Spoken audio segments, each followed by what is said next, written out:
നമ്മളൊരു സ്ഥലത്തിരുന്ന് ടയേർഡായിട്ട് എക്സോസ്റ്റഡ് ആയിട്ട് നമ്മൾ ആലോചിക്കുന്ന ഒരു കാര്യമാണ്, എന്താണ് എൻ്റെ ഹസ്ബൻഡ് എനിക്കൊരു emotional support തരാത്തത്.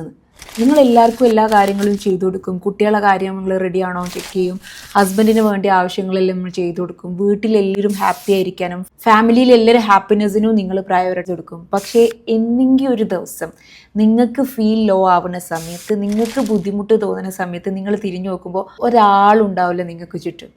And it really hertz. നമ്മൾ ചെറുപ്പം തൊട്ട് കേൾക്കുന്നതാണ് എപ്പോഴും സ്ട്രോങ്ങർ ആയിരിക്കണം, നമ്മൾ കാരണം മറ്റുള്ളവരുടെ ലൈഫിൽ ഒരു ബുദ്ധിമുട്ടും ഉണ്ടാവരുത്, കുറച്ചൊക്കെ അഡ്ജസ്റ്റ് ചെയ്യണം, ഒന്ന് കുറച്ച് സാക്രിഫൈസ് ചെയ്യണം ഫാമിലി ലൈഫ് ആകുമ്പോൾ എന്നൊക്കെ. ഇവിടെ നമ്മൾ മനസ്സിലാക്കാത്ത പോകുന്നൊരു സത്യമാണ്, നമ്മുടെ ഇമോഷൻസിന് നമ്മൾ ഇമ്പോർട്ടൻസ് കൊടുക്കാത്തിടത്തോളം കാലം മറ്റാരും അതിന് വില തരാൻ പോകുന്നില്ല.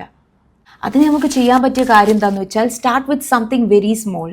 നിങ്ങൾ ടയേർഡ് ആവുന്ന സമയത്ത് നിങ്ങൾക്കത് പറയാൻ പറ്റണം, ഞാനിപ്പോൾ ടയേർഡാണെന്നുള്ളത്. രണ്ടാമത്തെ, നിങ്ങൾക്ക് ലൈഫിൽ എവിടെയെങ്കിലും സ്റ്റക്കായി നിങ്ങൾക്ക് ഹെൽപ്പ് വേണം തോന്നുന്നുണ്ടെങ്കിൽ, do not hesitate to ask for help. ഒരാളോട് സഹായം ചോദിക്കാനോ ഒരാളോട് ഹെൽപ്പ് ചോദിക്കാനോ നമ്മൾ മടിക്കരുത്.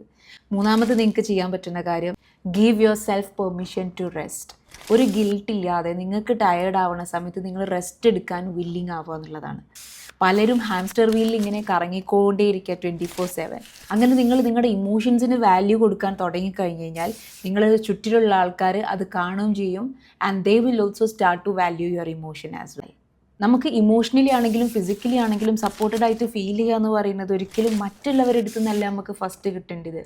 ആ സപ്പോർട്ട് നിങ്ങൾക്ക് കൊടുക്കാൻ വില്ലിങ് ആവണം. ആ സമയത്ത് അതുവരെ ആരാണോ നിങ്ങളുടെ ഇമോഷൻസ് നെഗ്ലക്റ്റ് ചെയ്തത്, അതുവരെ ആരാണോ നിങ്ങളുടെ ഇമോഷൻസിന് ഒരു പ്രയോറിറ്റിയും തരാത്തത്, അവർ തന്നെ പ്രയോറിറ്റി തരാനും ഇമ്പോർട്ടൻസ് തരാനും തുടങ്ങുന്നത് കാണാൻ പറ്റും. നിങ്ങളുടെ ഇമോഷൻസിൻ്റെ കേസിൽ ഇത് ശരിയാണെന്ന് നിങ്ങൾക്ക് തോന്നുന്നുണ്ടെങ്കിൽ comment I choose me below.